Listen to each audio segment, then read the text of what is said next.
I'm Lizzie and this is Laura, and we are currently on board Costa Diadema.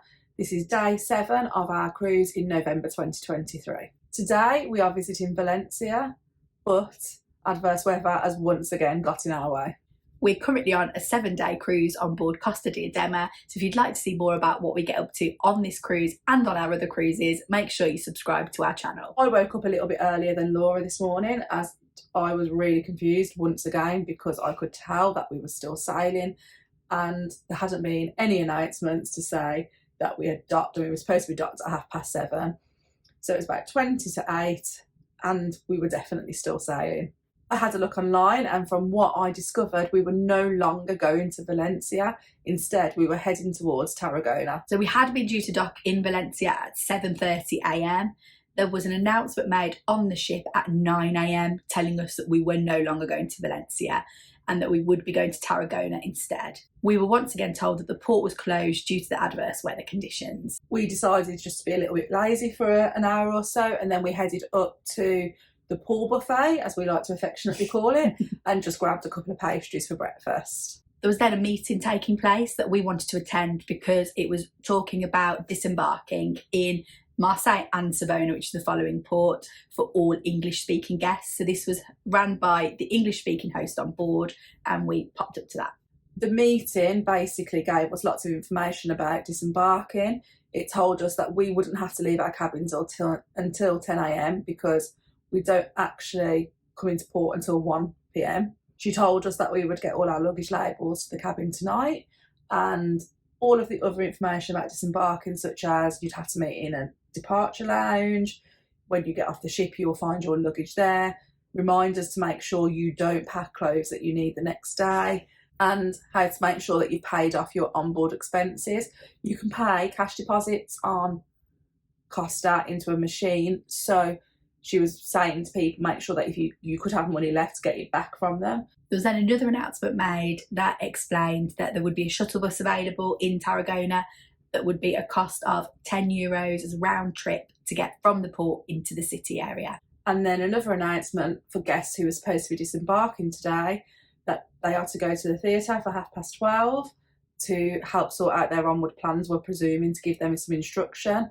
They did state in the first announcement that they would probably put a bus on from Tarragona to Valencia, which apparently is a 2.5-hour drive. After the disembarkation talk had finished, we had a little wander around the ship and then popped to the pizzeria for some lunch.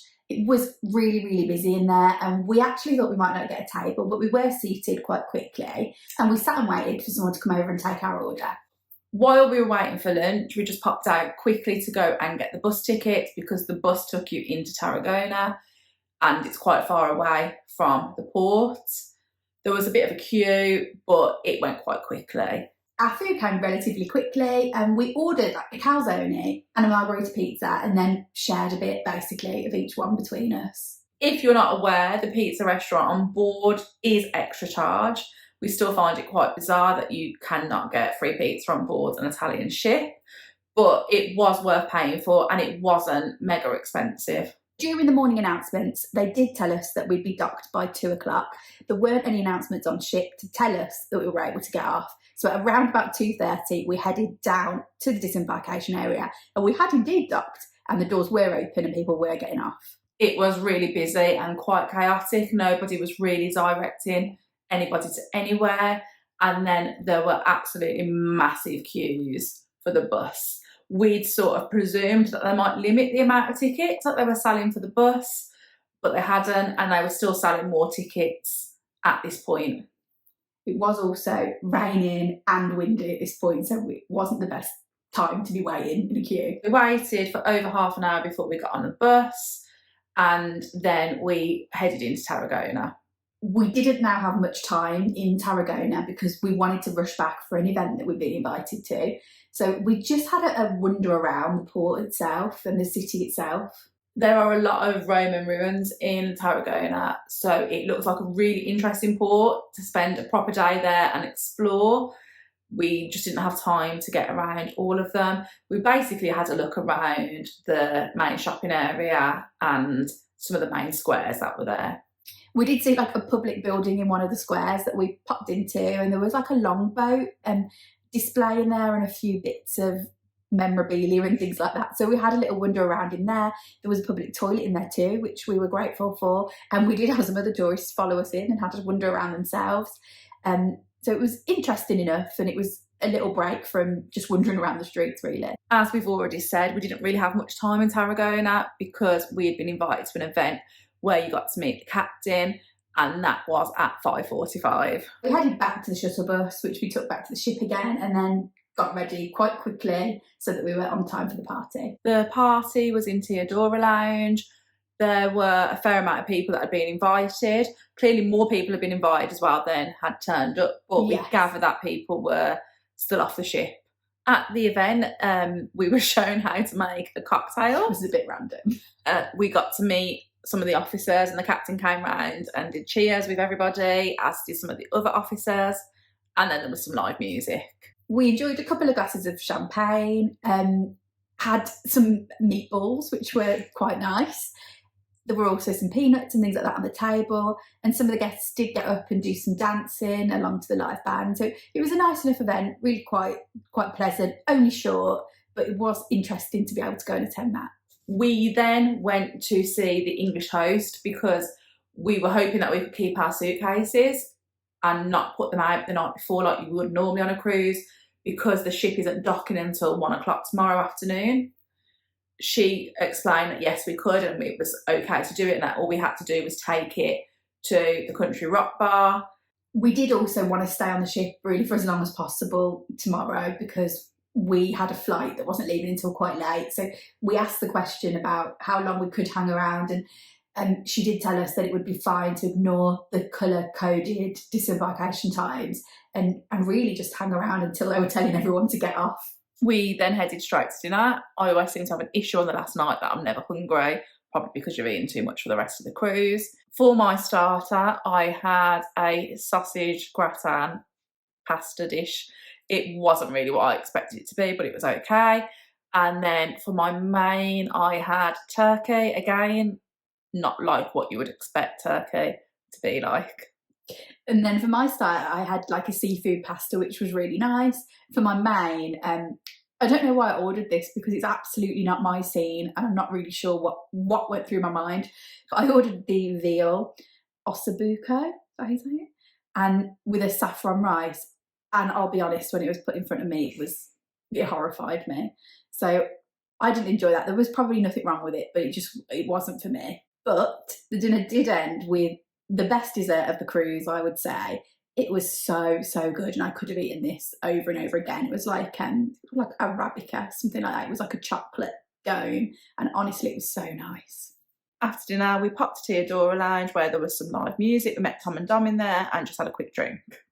Then it was time to head down to the theatre for tonight's show, which was Kings and Queens. Basically, it was Kings and Queens of pop, so there was a lot of very well-known music in it. The stage was set up really well. We've added like platforms, etc. on it, and the band was set to one side, and it was just really enjoyable. Yeah, we enjoyed this one because I think it was because I recognised all the music, essentially. And again, the cast were really good. After the show, we popped up to the bar, which is by the pizza place, because it's quite often quiet there. Yeah, we knew we'd get served quite quickly for a drink. So we ordered our drinks, and then Tom and Dom realised that they actually didn't have their cards with them in their pockets. So they had to go off to try and find them. But what was really good, and we've noticed is really good with this drinks package on Costa, is they allowed us to order all 4 drinks from that bar. Tom and Dom returned with their cruise cards, luckily for them. And then we headed up to the silent disco, which was by the pool. Now, this silent disco was by far the best silent disco we've ever seen on a cruise ship. It wasn't just a few of the entertainment staff on a laptop. They have actually got quite a few actual DJs on board. So they have somebody for the nightclub and somebody else for other venues. And what they did was had proper DJ booths set up in the pool area, and it was really good. There were 3 different DJs on 3 different channels, and they all had a different style of music. So one of them was like old club classics. Mm-hmm. Another style was like the Latino type of music, and then the third one seemed to be a lot of like 70s, 80s type of music. There was lots of smoke from the smoke machines, and a big late night buffet again, which seemed to have lots of dessert type of things on this one. And there were ice sculptures and a lovely cake on there as well. As quite often on this ship, we got quite hot again because we've done lots of dancing and it's always just seems to be really hot on board. So we decided to call it a night. However, I haven't had a burger yet from the Salty Beach Cafe and I really wanted to try one. So we headed off to there. We had to wait a little bit longer this time for the burgers to be ready. There were actually quite a lot of crew in there ordering burgers and having theirs.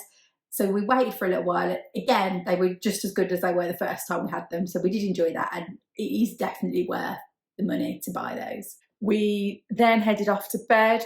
We were delighted because unlike on other cruises, we didn't have to be out of the cabin as early. As we're not docking until 1 o'clock, we don't need to be out of our cabin until 10. So despite all the problems with getting into port this morning, we did actually end up having a really good day. Tarragona looks like it would be a lovely place to spend some time. And if we'd had a bit more time there, we definitely would have done a bit more exploring. And then once we were back on ship, again, we enjoyed a really lively and interesting night. We really would have liked to go to Valencia, but it's just an excuse to book another cruise. Today is sadly Disembarkation Day. However, we've got quite a few hours left to make the most of the ship. We do not dock until 1 p.m. and then we've got quite a long wait until our flight home. Because we weren't really in a rush, we were able to have quite a relaxed morning on the ship. We got up at around 9 o'clock and finished off our packing and then headed to drop our luggage off at the luggage deposit. Even though we'd been told the day before that it would be the country bar where we dropped our suitcases, it actually wasn't. It was the wine bar, but it was very well signposted. We then headed up to the buffet for breakfast, where we had our usual pastries. It'll probably be a while until I eat a croissant again. And then we spent a bit of time having a last wander around the ship. We went and sat in all of Grand Bar then, and there was another quiz going on in there, which was Pictionary style. We also just sat and chatted with some fellow passengers and watched the world go by for a little bit. We spent a good couple of hours sat in all of Grand Bar, and then we headed for our last meal on board. So we headed up to the buffet for our lunch. The food that was on offer in the buffet was exactly the same as what was available on embarkation day. So it was quite clear that they just rotate the same set of menus. So we finally got to have some lasagna, which we were desperate for and hadn't seen for the whole rest of this cruise. We then went to pick up our cases. Our 2 cases happened to be the last 2 cases in the room. And we got off the ship about 3:15. It was really quiet around the port area, and Costa Diadema is going into a dry dock quite quickly after we get off. So there weren't many people getting on. We headed through the port building and out to where the taxi rank area was. We weren't quite sure what we were planning to do at this point because we knew we were going to be stuck with our luggage for the rest of the day. So Tom actually went over and tried to find out a bit more info.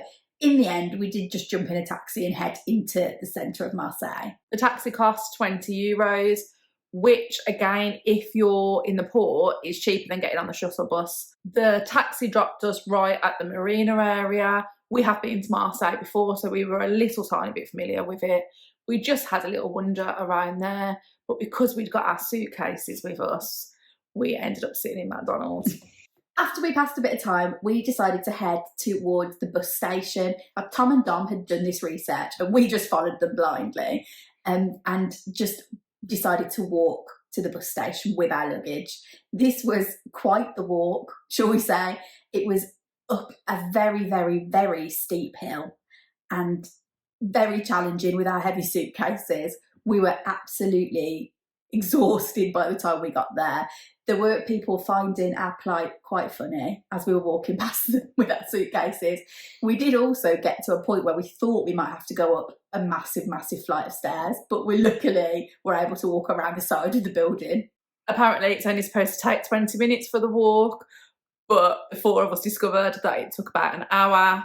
The buses were operating every 10 minutes, so they were really frequent, and they were only €10 per person, so it is a really good option to get from Marseille to the airport.